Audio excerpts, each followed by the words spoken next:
afternoon, everybody. Game Time Brian, otherwise known as the Mailman, coming not live, but we're coming from the Bat Cave here. The Bat Cave, or some of you may call it the Mama's Basement. We coming from the basement. This isn't a basement, but whatever you want to call it, I like to call it the Bat Cave. I'm not in my mail truck doing my lunchtime chat. I'm going to start doing more from this,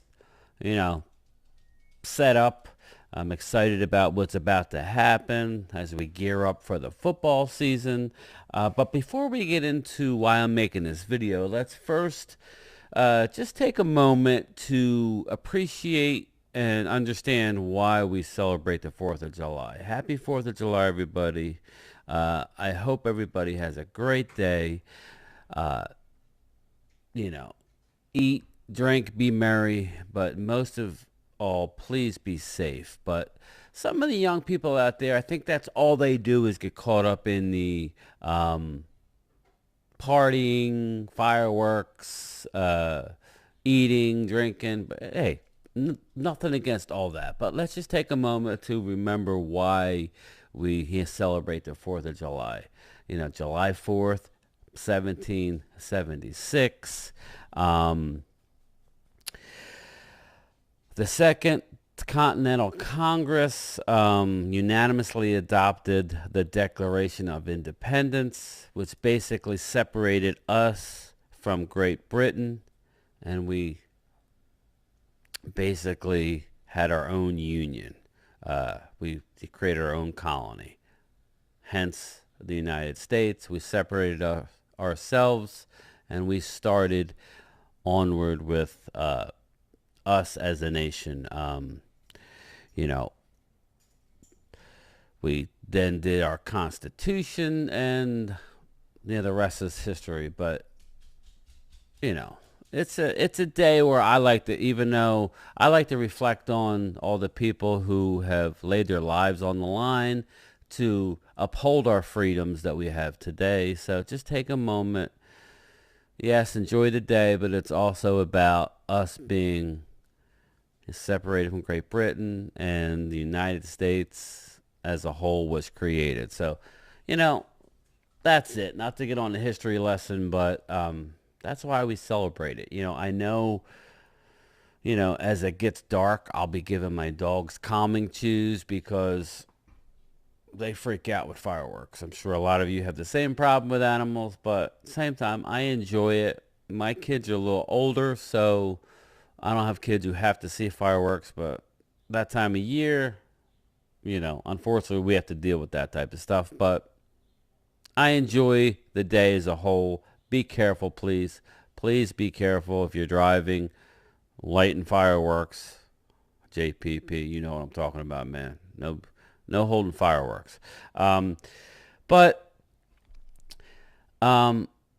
just before we go, I want to just admit, right now it's like the downtime before training camp. There's not much happening, but I did tune into Mark Holmes's his live last night, and him and Philly500 have been going back and forth.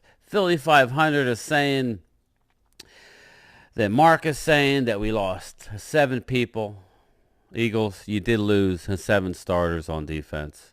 Hypothetically, you can you'll be okay. You did address a lot of those needs with your draft picks.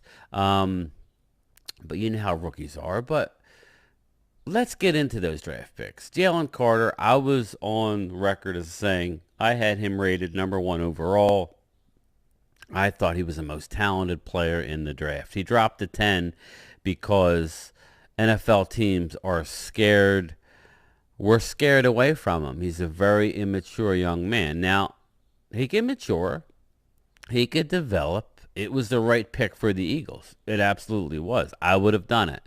So, but I don't know that we can sit here that he's going to start off the year like Javon Hargrave did, who's since left to the 49ers in free agency. I would say this. They're very talented. Howie Roseman did a great job replacing the pieces that they lost.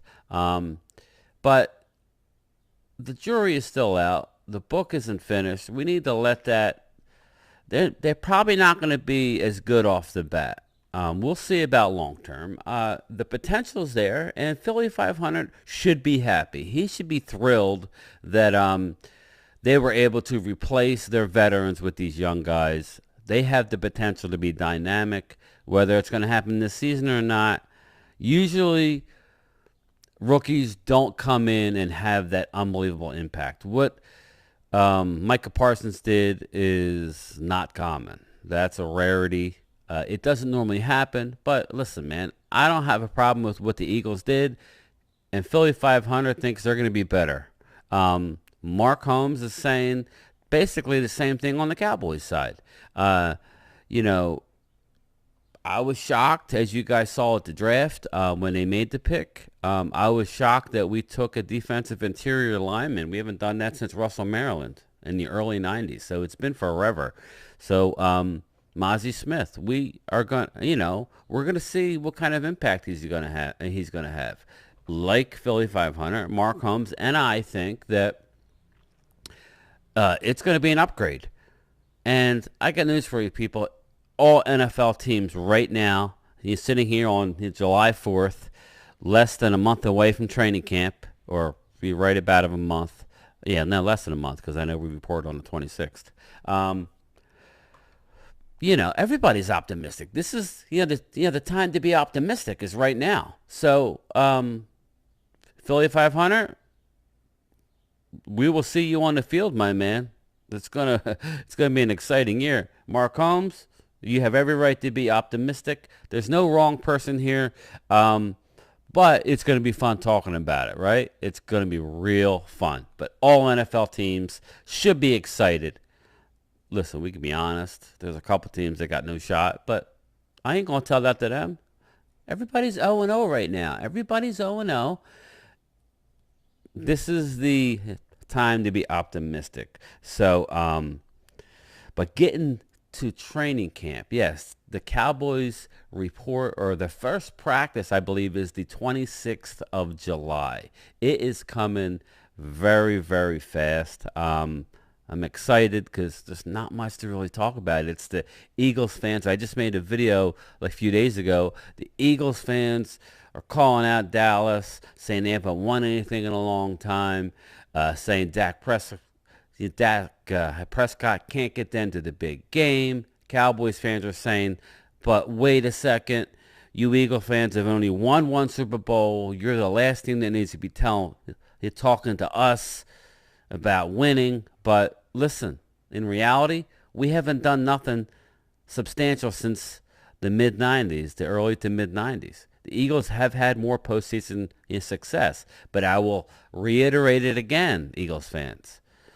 If you lose the last game of the year, in the words of Billy Beane, Moneyball fame, the ex-general manager of the Oakland A's, and I believe he's still with the team as the team president. If you lose the last game of the year, nobody gives a shit. Nobody cares. It's all about Super Bowl wins. And my first experience as a Cowboy fan, I don't remember the win against Miami. I do remember the first two losses against the Steelers, back-to-back years. That was my first experience ever as a Cowboy fan that I could remember, is losing in the Super Bowl. Do I look back on that and say, well, we got there? No. Don't. We've won 5 Super Bowls. We've lost 3, and I don't want to remember that. If we get there and lose, it's a fail. Sorry, it's a failure. Sorry, Mark. Mark thinks if we get there, he'll be happy. I don't necessarily think that. We may, because we're never going to shut up the Eagles fans. You guys know. You guys are a tough crowd. Even if we win, there'll be some excuse how we won, So that being said, it's been a long time. I went through my whole adolescent life from the Steelers' losses in back-to-back years, when I was 4 or 5 years old, to I was 5, to the early 90s. Okay, that I went a long time. Still, I would go to the Eagles games every year at the Vet Stadium. Most of the time, splitting with them, usually losing in Philly. I'm not a bandwagon jumper. It took me a long time to get them Super Bowls. Now we're at it again. It's been almost 25 years since we've been back there. Um, it's time to go win now, but I will get to that later because I got some interesting stuff on that. But yeah, we're getting close. We're getting very close to the training camp, and I'm excited. But I will say I am very now. This leads me to my next point that I wanted to talk to. Netflix is releasing. They are releasing a 10-part series featuring Jerry Jones and covering the 1990s dynasty of the Dallas Cowboys. Now, hey guys, am I the only Cowboy fan that is annoyed right now saying we got to stop looking back to the 90s? We got to stop looking back to the 90s because we need to turn the page. That's the problem. Jerry Jones screwed that whole thing up. We should have had a way longer run than we did. He couldn't get along with Jerry Jones, okay? I think he wanted to steal all the spotlight about them winning the Super Bowls and taking more credit. It should have been, hey, listen, we won it together.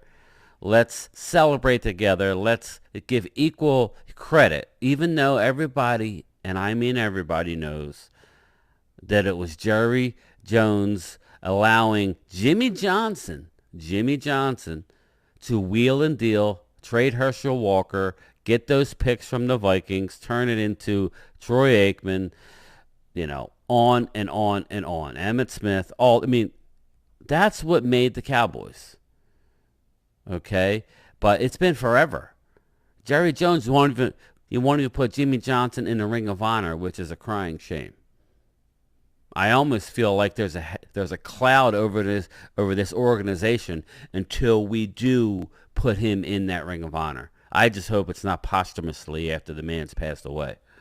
Please, Jerry Jones, do the right thing. The last thing we need to be doing is having a Netflix series highlighting the 1990s because it's been a long time since we won those Super Bowls. A long time. My youngest son has never seen a Cowboy winner. He's still a diehard fan. So, again, we're not front-runner fans here. But then you wonder why the Eagles fans hate the Cowboys and their fans because we keep wanting to relive what happened in the 90s. It's time to turn the page. After we win a Super Bowl, fine, I'll go back and watch in the 90s. But I got no desire to watch that now because it's just going to make it harder. It's just going to make it harder on us. So I don't know what anybody else thinks about it. Leave it in the comments. Are you happy that they're doing a Netflix series about the 90s dynasty and Jerry Jones? He's making more money off the 90s. Hey, Jerry, worry about making money with this team and winning something with this team in the year 2023. Just very frustrated with it. Very, very frustrated. Let's move forward, people. And moving forward, I'm going to move on to another topic. Just want to touch on 3 things on the offense that I'm excited about and 3 things on the defense that I'm excited about. I may add a couple more. It's my show. If I want to add 5, I'll add 5. But I want to touch on just real quickly the rookies. I'm not going to get in depth, but DeMarvion Overshown, Mozzie Smith, Eric Scott, who's the cornerback that they got in after the draft. Really, really looks good. And last but not least, Junior Fehoko. He's going to be all over the defense. Just excited about those guys. We'll touch on them later, but the returning players on defense, it's like a turning point. It's very interesting to see because we all have high expectations for these players. They've already demonstrated, some more than others, how good that they can be. But coming into year 2, they're no longer a secret, right? So we'll see how they do. Number 1, Sam Williams. Sam Williams only played in 11 games last year. He was in a car accident midway through the year. Him and his son missed some time, but when he played, he was just getting better and better and better. He ended up the year with 4 sacks, 1 forced fumble in 11 games. He's raw. He was a rookie last year. He's had a year in the weight room. I know me and a lot of these Cowboy fans feel that he's about ready to explode onto the scene. He had a lot of talent. Just needed to kind of mold the player a little bit. And Dan Quinn's the best guy to do that. I'm very excited with Sam Williams. The next guy that I want to bring up is Damon Clark. Damon Clark, thank God the Cowboys had a pre-draft physical that their doctor looked into it for his sake. Because they discovered that he had a serious neck injury sustained in college that he missed some time with, and he was ready. He was just going to go into the NFL. He wasn't feeling great, but it was the Cowboys doctors that found out that basically he needed a neck fusion, which Leighton Vander Esch, we can all remember Peyton Manning. It's not necessarily something you want to do, but it could have saved him from being paralyzed and or his life. And he was a first round talent prior to discovering that injury. Everybody had him going in the first round. Dallas drafted him in round 4, I believe, possibly 5. I believe it was 4 though. And they didn't know whether he was going to play at all last year. So he got those 4 sacks, 1 forced fumble in 11 games after having neck fusion surgery, and he did it all on instinct alone, didn't have much prep time. They needed him. He stepped in and did a heck of a job on instinct alone. Give this kid a year in the program. He's studying Dan Quinn's defensive playbook and scheme. I'm expecting real big things from him. I remember Eagles fans, this is a little jab at you guys. You guys were talking Nakobe Dean. Damon Clark was a way higher prospect coming out of college, minus the injury that they discovered. So it'll be interesting, watching their 2 careers, because Nakobe's going to get a shot with the Eagles this year. He's undersized, but he's very fast. I think he can play, and it may work behind those 2 big stud defensive linemen where he will be able to roam, you would think. On paper, that's how it should work. He will be able to flow sideline to sideline, meaning Nakobe Dean, with big Jordan Davis and their new pet cat, a Carter out of Georgia. It's almost like they're doing, Georgia North, That's what they're doing. They're bringing all these Georgia players in. But listen, Damon is big, strong, and physical, and he will take your head off. So I'm very excited about year 2 of Damon Clark. Third and not least, this cat here, Duron Bland. Duron Bland, he's another guy. Did not play, but in, I believe, 12 games last year. He didn't even get into a game, his first game, until the end of October. My man had 5 interceptions. 5 interceptions in 12 games.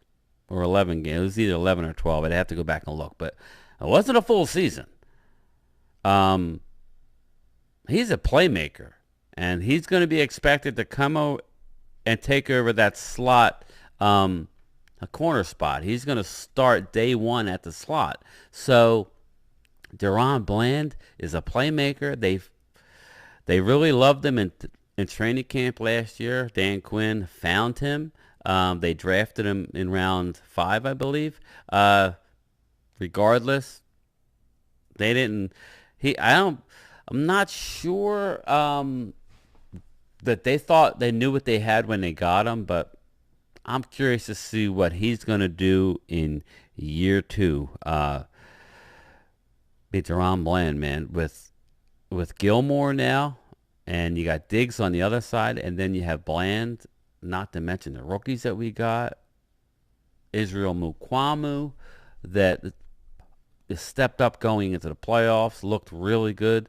I just don't know if they're going to keep Jordan Lewis at this point. I would keep Jordan Lewis because everybody knew what happened last year when we lost Anthony Brown and Jordan Lewis. We were really, really short in the secondary. We needed, thank God, Duron Bland did what he did. So our defense is going to be dynamic.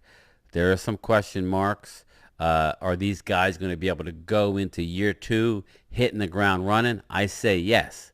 This is where we get into that Mark Holmes Philly 500 thing where everybody's optimistic. Difference is Duron Bland's already done it. Okay? Damon Clark has already done it. Sam Williams has already done it. All of them, all three of them on a limited basis stepped in and played at a high level at the NFL. Whereas the Eagle guys, Jordan Davis couldn't stay on the field. Carter hasn't gotten on the field yet. And the linebacker, Nakobe Dean, really couldn't get on the field either. So that's where the difference is. I don't blame Philly 500 for being excited, but it's more of a stretch for that than to say that our guys, our young guys that we're counting on, are going to come back. So either way, both teams should be excited and ready for camp and ready for a good year. We're just going to bow down and give everything to the Eagles, it seems, but that's why they play the games, right? And we will be there for every snap of every game. Go Cowboys. Now let's get to the offense. Some questions. This is more like the Eagles situation on defense where we got some offensive guys who I don't know about.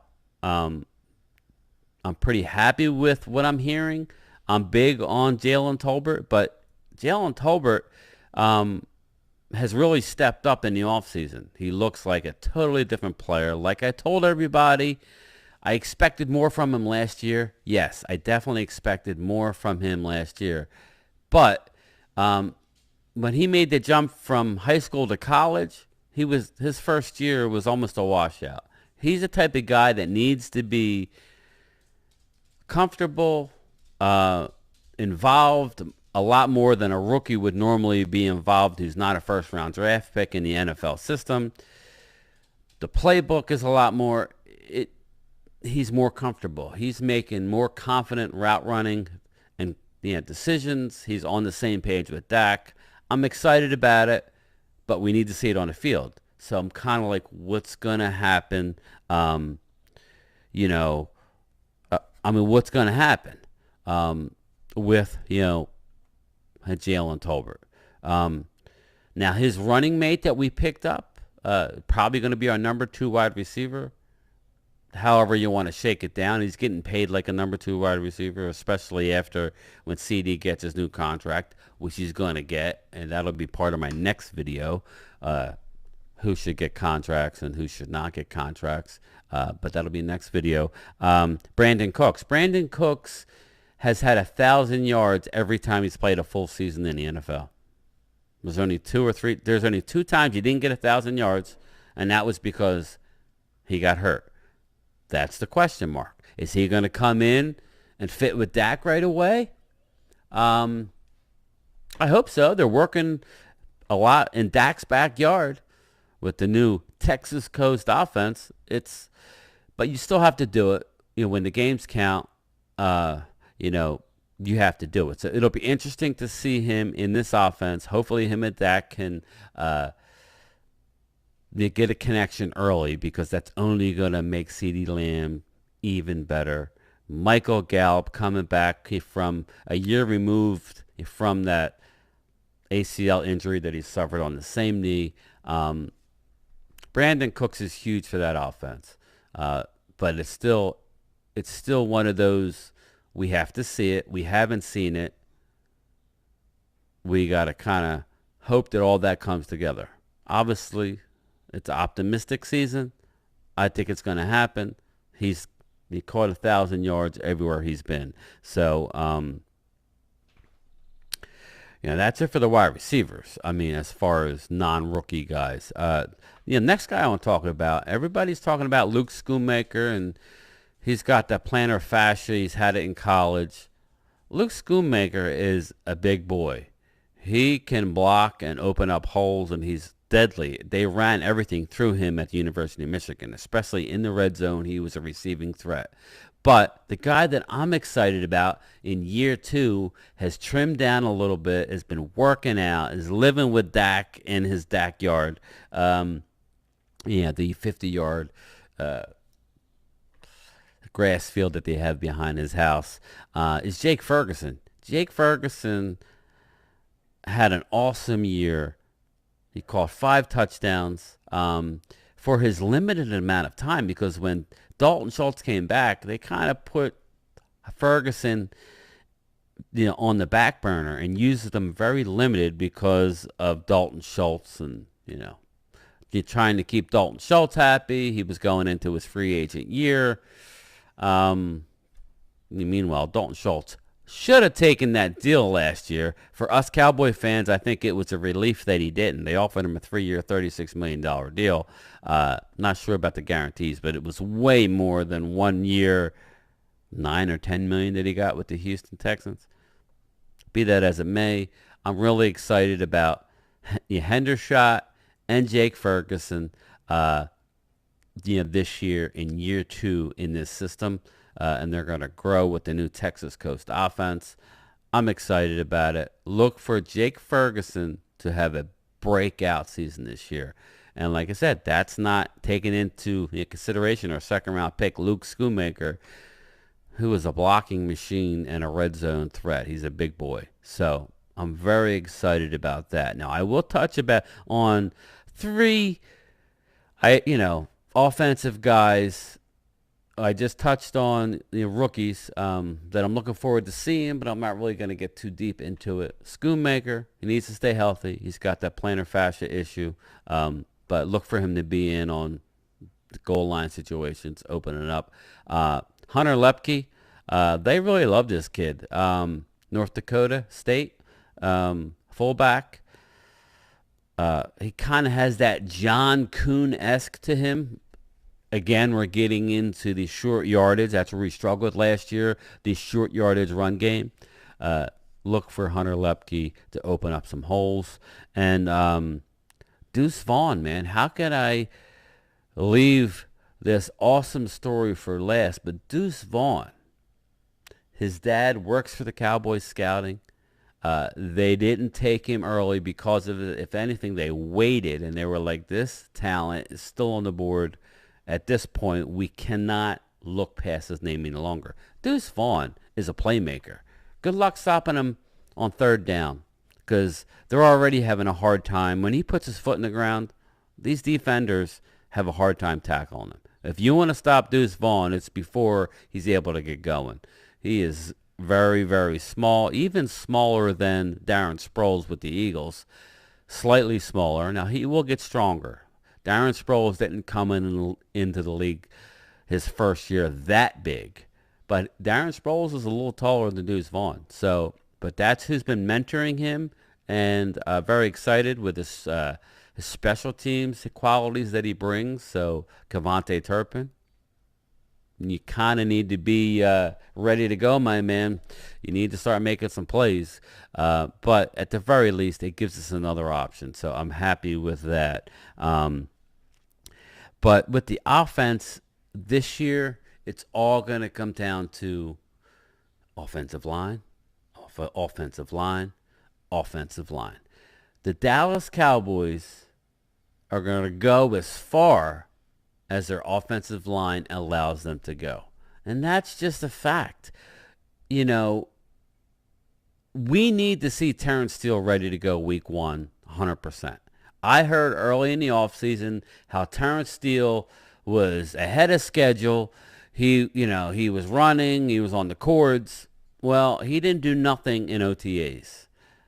You would have thought that he would have done something. Now, in this day and age with the extra game that they have to play, don't expect any of these starters to see any time in the preseason. It's all going to be rookies and young guys trying to make the team.